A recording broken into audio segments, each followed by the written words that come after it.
everybody. Welcome to my PowerPoint presentation on topic of need of bicycle lanes in rural America. My survey pool is not very large, but I gathered more information that I needed. Once I started interviewing, I realized that I'm not a great interviewer, and often my interviews went off topic, and I received way more information that I could express in 10 minutes. So here is my experience. The interest for the topic of bicycle lanes is out of my own bias because bicycle riding is one of my greatest childhood memories. I spent my childhood in a rural village in Ukraine where we would see only a bus coming through the village 3 times a day, excluding weekends. There was nobody on the roads but horse carriages and herds of cows. So my memory is based on a bias of opinion and passion. I received my bicycle from my father in a age of 7, and I rode that thing everywhere. I had a freedom and open map.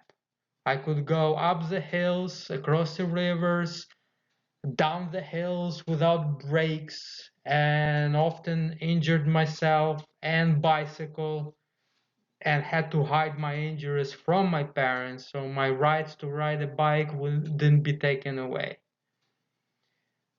All my bicycles that I owned as a kid, they got destroyed completely. That I had, and getting a new one was a great event in my life that I remember till this day. Because as soon as I got a bicycle, I could go places. I went everywhere. Hills, rivers, lakes, woods, just everywhere. When I arrived in America in the age of 14, my familiarity with riding a bicycle helped me to obtain my first job, which was about 10 miles away. Until the age of about 17, for 3 years, I endured every summer riding 10 miles about 3 to 4 times a week to my job and back. So that is my bias, and what I found from interviewing people, not everybody shares the same bias because not everybody has the same experience, and there is a question of safety and necessity. It turns out that I was just neglected, and if that would be America, my parents probably would be in jail for child endangerment. So let's move to another slide. So we have a fire department, Dave, Constable Nathan, and my neighbor Aaron as a primary source for my information for this PowerPoint. My approach for interviewing was very simple. I just walked into fire department when I noted that there were cars in the parking lot and just asked somebody if they have 5 minutes. Of course, people like to talk, and my lack of skill and keeping to a topic concluded in irrelevant information. But what I found out was very relevant. A passion for bicycles for most people come from the childhood, and everybody whom I spoke to, they all own bicycles, but rarely use them. My neighbor Aaron is only one person that I spoke to who used cycling as a recreational activity. And what I came to find out, he did not use public roads. I mean, he did not use highways in a rural state, in a rural New York. He used what it's called Empire State Trail System, which goes from one national park to another national park, and through the whole length of New York State to Canada, which provides cyclists with shelter and trails to go around towns and public roads in order to keep them safe. So that just shows, for the people who would like a thrill and adventure of cycling, there is a special designated area where they can express their interest and passions.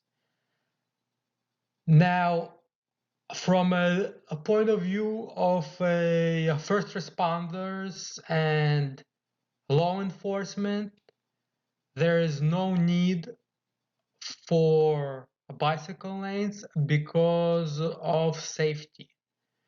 The distances between possible points of interest are too great for people to use bicycles as a necessity. For instance, commuting to work. That is just not uh, optimal for a majority of people. Therefore, cost for creating bicycle lanes is not justified.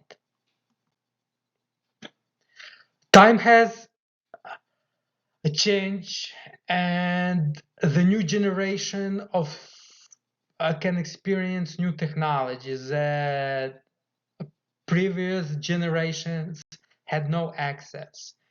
So cycling comes out of a bias or childhood memories, but current generations and children, they have different technologies that create different biases. For instance, my 10-year-old nephew received his electric glider, the thing that you stand on and ride around, before he received his bicycle. That he's and he lives in a city where there is a more dedicated area for recreational use of bicycle and different kinds of equipment like electric bikes and motorcycles. So Empire State Trail exists for those people who cycle, and there are thousands of people who cycle. And as you can see on the picture uh, above my head, it goes from south to north all the way to Canada and runs across east to west through the whole state of New York with connecting trails from state park to state park, where every cyclist can experience safe travel with accommodations, often with a breakfast stands and built-in shelters. In conclusion, roads are shared, but the need of few does not justify the need of many. Therefore, there is no need for bicycle lanes on a rural roads of New York State. There is available a dedicated areas for the cyclist and all kinds of different enthusiasts. Often parents project their own interest onto children, therefore today's children who grew up with different interests and different kind of technology have no need for cycling lanes in the future. The main concern in everybody is safety. Talking to adults, talking to a first responders and a police and cyclist enthusiasts, everybody expresses the concern of safety. There are just too many cars on public roads and not enough space to include a cyclist and cycling a lane. Dedicated areas are available and cycling is not obsolete. Moving forward, there always will be interest in cycling and a development of designated areas, not necessary on the public roads in a rural New York state. But the sense of a thrill and adventure is available for everyone to develop. Just have to look deeper into our surroundings. Thank you, everybody, and good luck.